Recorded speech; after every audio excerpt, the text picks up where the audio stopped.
एक दिन की बात है। पिता ने देखा कि उसका बेटा घर के लॉन में गुमसुम बैठा हुआ है।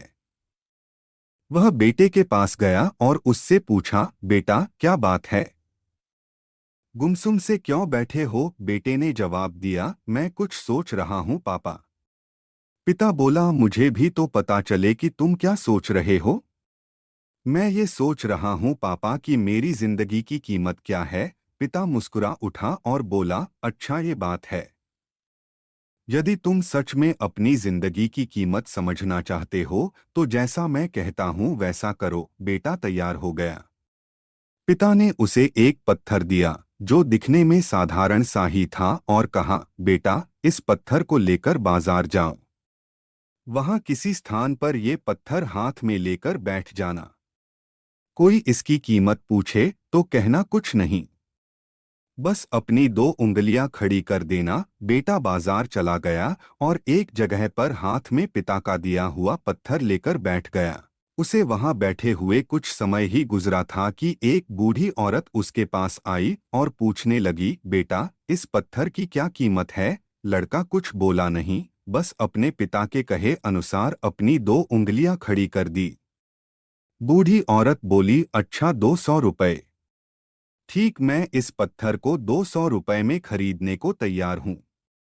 मुझे ये पत्थर दे दो। बूढ़ी औरत की बात सुनकर लड़का हैरान रह गया। उसे अंदाजा ही नहीं था कि एक साधारण से दिखने वाले पत्थर के लिए कोई 200 रुपए भी दे सकता है। खैर, उसने वह पत्थर बेचा नहीं और घर आ गया। घर आकर उसने सारी बात अपने पिता को बताई। तब पिता ने उससे कहा, इस बार तुम एक म्यूजियम में जाना। वहां भी कोई तुमसे इस पत्थर की कीमत पूछे तो पहले की तरह दो उंगलियां खड़ी कर देना। लड़का पत्थर लेकर म्यूजियम चला गया। वहां एक आदमी ने उसके हाथ में वह पत्थर देखकर पूछा, इसकी कीमत क्या है? लड़का कुछ नहीं बोला, बस अपनी दो उंगलियां खड़ी कर दी। आदमी बोले, अच्छा 20,000 रुपए। ठीक है, मैं ये तुमसे 20,000 रुपए में खरीद लूंगा। लड़का यह सुनकर हैरान रह रहा। उसे यकीन ही नहीं हो रहा था कि कोई उस पत्थर के 20,000 रुपए भी दे सकता है। पत्थर बेचने से मना कर वह घर आ गया। वहां अपने पिता को उसके सारी बात बताई।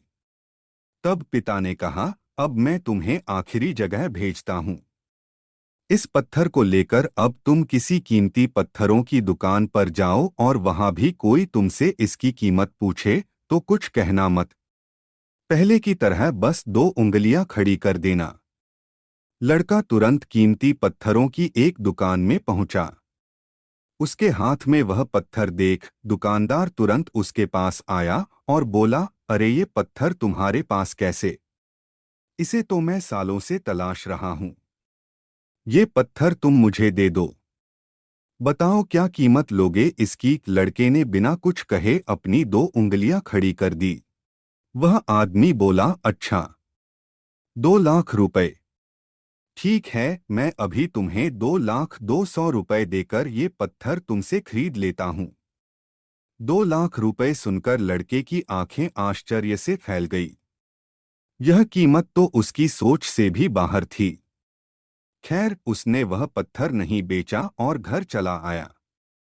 घर पहुंचकर उसने अपने पिता को बताया, पापा यकीन ही नहीं हो रहा कि कोई इस पत्थर के 2 लाख रुपए देने को भी तैयार है। ये कैसा पत्थर है पापा? कोई इसे 200 में खरीदना चाहता है तो कोई 20,000 में और तो और इसे 2 लाख रुपए में भी लोग खरीदने को तैयार है। आखिर इसकी कीमत क्या है? पिता बेटे को समझाते हुए बोला, बेटा तुमने अपनी जिंदगी की कीमत मुझसे पूछी थी ना। इस पत्थर की जगह अपनी जिंदगी को रखो और अंदाजा लगाओ अपनी जिंदगी की कीमत का। इस पत्थर की कीमत अलग अलग स्थान पर अलग अलग थी। वैसा ही जिंदगी के साथ भी है। तुम्हारी जिंदगी की कीमत इस बात पर निर्भर करती है कि तुम खुद को कहां पर रखते हो। यदि तुम खुद को 200 रुपए वाली जगह पर रखोगे तो तुम्हारी जिंदगी की कीमत 200 रुपए की है। यदि तुम खुद को 2 लाख रुपए वाली जगह पर रखोगे तो तुम्हारी जिंदगी की कीमत 2 लाख रुपए की है। अब ये तुम्हें तय करना है कि तुम खुद को कहाँ रखते हो। मोरल: लोग हमारा और जिंदगी का अलग अलग मूल्यांकन करते हैं। जो हमसे प्यार करते हैं, हमें अपना समझते हैं, उनके लिए हम सब कुछ होते हैं। लेकिन जो हमें बस इस्तेमाल करना चाहते हैं, हमारा फायदा उठाना चाहते हैं, उनके लिए हम कुछ भी नहीं होते। वास्तव में जीवन अमूल्य है, इसका महत्व समझें।